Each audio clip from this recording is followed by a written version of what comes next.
Corona के इस महामारी के दौर में चार चीज जिनके पास होगी वो आसानी से ये समय पास कर लेंगे। मतलब उनको ज्यादा परेशानियों का सामना नहीं करना पड़ेगा। और वो चार चीजें क्या है? नंबर वन,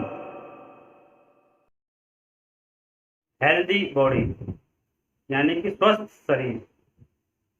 भाइयों, अब समय आ गया है कि बर्गर, पिज्जा, पास्ता, कहने का मतलब जंक फूड अब कुछ दिन के लिए, कुछ महीनों के लिए हो सकता है बंद करना पड़े। क्यों? जंक फूड से अब आपको समझ में आ गया होगा कि स्वास्थ्य पे बहुत बड़ा इफेक्ट पड़ता है। इसलिए हेल्दी बॉडी बनाए रखने के लिए हम लोग को जंक फूड का त्याग करना ही पड़ेगा और हेल्दी चीजें ही खानी पड़ेगी, यानी कि सिर्फ घर का ही खाना खाना पड़ेगा। अभी हेल्दी बॉडी बनाने के लिए, यानी कि स्वस्थ रहने के लिए, जितना हो सके सादा से सादा खाना, घर का बना हुआ खाना खाने के साथ में कुछ कच्चे सब्जियां खाना और जूस जितना हो सके उतना पीना और रात को जल्दी सो जाना, सवेरे जल्दी उठ जाना। आज के टाइम में बहुत लोगों को लेट नाइट जागने का बहुत गंदी आदत पड़ी हुई है। बहुत सारे लोग हैं रात को 2-2 बजे तक, 12-12 बजे तक नहीं सो पाते। लेट से सोने से अपने शरीर पे बहुत बुरा असर पड़ता है। इसलिए ये आदत भी आपको इमीडिएट डाल लेनी पड़ेगी कि हम लोग को 8 से 9, हाईएस्ट 10 बजे तक कोई भी हालत में सो जाना है। तब तो क्या है, उसका अच्छा इम्पैक्ट बॉडी पे आएगा, वरना हेल्थ के ऊपर उसका बहुत बुरा इफेक्ट है। तो ये हो गई स्वास्थ्य की बात। Number 2, immunity.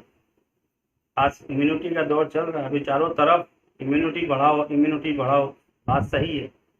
जिसके पास हाई इम्यूनिटी होगी वो ही जीत में रहेगा। इम्यूनिटी हाई करने के लिए वैसे तो बाजार में अभी बाढ़ आने वाली है, हमारा प्रोडक्ट लो, ये इम्यूनिटी बढ़ाएगा, ये इम्यूनिटी बढ़ाएगा, लेकिन आपको सोच समझ के ही चुनाव करना है और अपनी इम्यूनिटी बढ़ाना है। इम्यूनिटी बढ़ाने में सबसे अहम हिस्सा, अहम भाग होता है, अहम काम होता है प्राणायाम का। इसलिए अब प्राणायाम की आदत आप लोगों को डाल लेनी पड़ेगी। बहुत सोचते थे कि यार कभी कर लेंगे, कभी टाइम मिलेगा तो कर लेंगे, विचार करेंगे। बहुत वर्षों से लोग बोलते थे, बाबा रामदेव तो चिल्ला चिल्ला के कितना बोलते थे, प्राणायाम करो, प्राणायाम करो, लेकिन हम लोग विशेष ध्यान नहीं दे पाते थे। लेकिन अब समय आ गया है कि प्राणायाम पे हम लोग को विशेष ध्यान देना पड़ेगा। क्योंकि प्राणायाम करने से क्या होता है, जब हाई सांसें हमारे अंदर में जाती है तो हमारे सेल्स, डीएनए ज़्यादा खुलते हैं। ज़्यादा खुलने की वजह से शरीर में ऊर्जा ज़्यादा होती है। तो शरीर में ज़्यादा ऊर्जा होने से कोई बाहर का रोग शरीर में अंदर आता है तो शरीर उससे अपने आप को बचाता है। इसलिए प्राणायाम बहुत ज़्यादा जरूरी है। ये था नंबर 2। और नंबर 3 है हाई स्टेमिना। हाई स्टेमिना, क्योंकि देखिए लॉकडाउन आज भी तो कल 10 दिन में, 15 दिन में खुलने ही वाला है। खोलना ही पड़ेगा लॉकडाउन को। तब लॉकडाउन खुलने के बाद हम लोग जब घर से बाहर निकलेंगे, कितनों की तो नौकरी जा चुकी होगी, उनको नई नौकरी खोजना पड़ेगा, ज़्यादा मेहनत करनी पड़ेगी, ज़्यादा दौड़ धूप करनी पड़ेगी। जिनका धंधा है, जो 2 महीने से नुकसान झेल रहे हैं और उनको लगता है पता नहीं और कितना दिन या कितने महीने धंधा से कमाई होने वाली है कि नहीं, तो धंधा पर ध्यान ज़्यादा देने के लिए, ज़्यादा दौड़ धूप करने के लिए, नई नौकरी तलाशने के लिए हम लोग को बहुत ज़्यादा दौड़ धूप करना पड़ेगा। बहुत ज़्यादा दौड़ धूप होने वाली है। उस समय अगर हमारी स्टेमिना हाई नहीं होगा तो हम नहीं कर पाएंगे। स्टेमिना हाई नहीं होने की वजह से हम लोग ज़्यादा काम नहीं कर पाएंगे, जल्दी थक जाएंगे। इसलिए स्टेमिना बहुत ज़्यादा जरूरी है फिलहाल। नंबर 4 आता है peace of mind. Yes, peace of mind. अभी हम लोग 2 महीने से घर में रह करके इतना पक चुके हैं, नेगेटिव न्यूज़ देख देख के, नेगेटिव बातें देख देख के, धंधा नहीं रहेगा, ये नहीं रहेगा, वो नहीं रहेगा, दुनिया बदल जाएगी, ऐसा हो जाएगा, मेरे धंधे का क्या होगा, ये क्या चलेगा क्या नहीं चलेगा। बहुत सारी नकारात्मकता दिमाग में है। आगे क्या करना है, इस चीज़ का तूफान आंधी दिमाग में चल रहा है।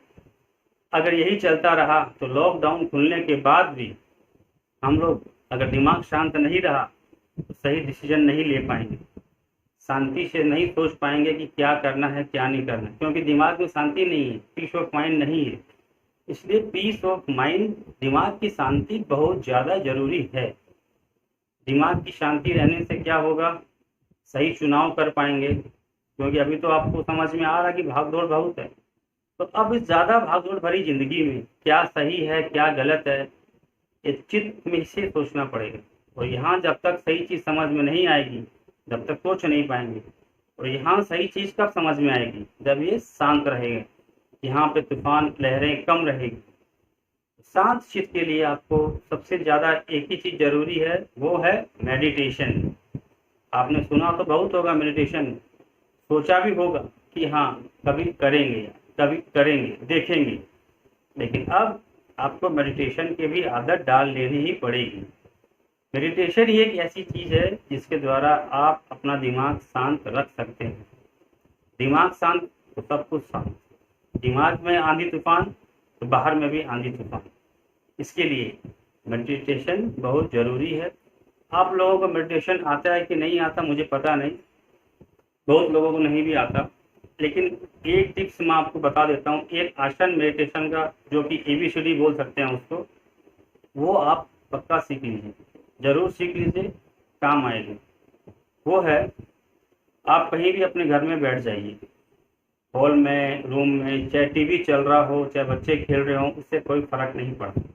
आप सिर्फ अपने दोनों हाथों को ऐसे आपस में बांध दीजिए, पांचों उंगलियों को बांध दीजिए, तो गोदी में रख लीजिए। गोदी में रख करके आंख बंद करके आपको सिर्फ गहरी सांस लेनी है।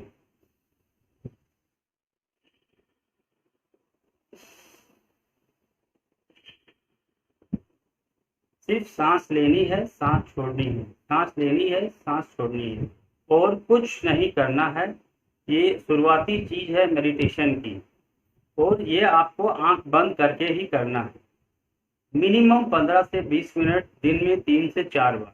जब तक घर में है 4 बार तो पक्का करना है। लॉकडाउन के बाद हो सकता है आपको 2 बार ही करने का मौका मिले या 3 बार करने का मौका मिले, तो ये करना। इससे क्या होगा कि आपके विचारों में जो आंधी चल रही है, जो असमंजसता की स्थिति है, उस पर कुछ धीरे धीरे कंट्रोल आए। जो जो चीज़ें आपने सुनी है, जो जो देखी है, वो आपकी आंखों के सामने से आएगी। इसके अंदर आपको क्या विचारों में फंसना नहीं है। आप जब आंख बंद करके बैठेंगे तो आपके सामने बहुत सारे विचार आएंगे, जो सुने हैं, जो देखा है, तो उसमें आपको उलझना नहीं है, उनके साथ आर्गूमेंट नहीं करनी है कि कौन क्या बोला कैसे होगा। आपको सिर्फ उनको देखना है। जैसे वो CCTV होता है ना, सिर्फ देखता है, कुछ बोलता नहीं, वैसे ही सिर्फ आपको देखते रहना है, सांस लेते रहना है, छोड़ते रहना है। इससे क्या होगा कि आपको इस माहौल में कुछ शांति, बॉडी के अंदर कुछ शांति चित्त के अंदर में आएगी। क्योंकि शोर शराबे के अंदर से ही, जैसे वो कहते हैं ना, कमल जो कहाँ खिलता है, कीचड़ में, कीचड़ से ही कमल खिलता है। वैसे ही आपको अशांति के माहौल में ही शांति क्रिएट करनी पड़ेगी अपने मस्तिष्क में। उसके लिए पहला आसन है बहुत सिंपल, लेकिन इसको करने से समझ में आएगा आपको। 15 मिनट अगर आप करते हैं दिन में 4 से 5 बार, 10 से 15 दिन में आपको इसका इफेक्ट समझ में आएगा। तो ये आप जरूर कीजिए मेडिटेशन। तो कुल मिला के 4 चीज़ें, healthy body, high immunity, high stamina और पीस ऑफ माइंड। ये 4 चीज़ें आपके पास में होगी तो आप आने वाले समय में अच्छे से टाइम पास कर पाएंगे, इस दौर से गुजर पाएंगे। हालांकि फिर तो हालात सामान्य होंगे, लेकिन जब तक बचे रहेंगे तब तो।